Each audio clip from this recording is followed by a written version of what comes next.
Hello, আসসালামু আলাইকুম everyone. আজকে আমি কাতলা মাছ দিয়ে কচু দিয়ে রান্না করব। তো আপনারা দেখতে থাকুন কিভাবে রান্না করি। তো এই যে কচু আমার শাশুড়ি দেশের বাড়ি থেকে পাঠিয়েছে। তো এই কচু দিয়ে আমি কাতলা মাছ দিয়ে রান্না করব। মাছও পাঠিয়েছে, আবার কচুও পাঠিয়েছে দেশের থেকে। তো এই কচু দিয়ে আমি কাতলা মাছ রান্না করব। কচুটা ভাপ দিয়ে নিয়েছি, হলুদ দিয়ে আর লবণ দিয়ে ভাপ দিয়ে নিছি। তারপরে মাছটা ভেজে নিলাম। এখন এই যে রসুন বাটা, আদা বাটা, তারপরে জিরা, হলুদের গুঁড়া, মরিচের গুঁড়া, জিরার গুঁড়া এগুলি দিব। দিয়ে তারপরে আমি এটার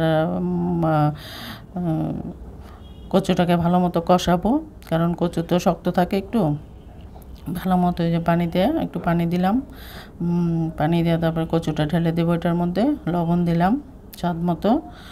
তো কচুটা ঢেলে দিব এটার মধ্যে। এই যে কচুটা আবার ভেজে নিয়েছি আমি, কারণ ভেজে নিলে গলা কুটকুটায় না।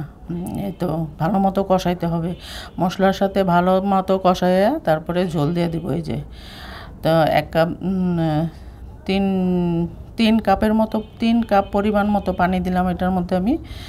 তো অনেকগুলি কচু ছিল। এই যে কাতলা মাছটা ভেজে রেখেছিলাম, এই কাতলা মাছটায় কচুটা যখন সিদ্ধ হয়ে যাবে তখন ঝোলটা একটু কমে যাবে, তখন আমি এই কাতলা মাছটা দিয়ে দিব। তো আপনারা ভালো লাগলে সবাই আমাকে সাপোর্ট করবেন, কেয়ার করবেন।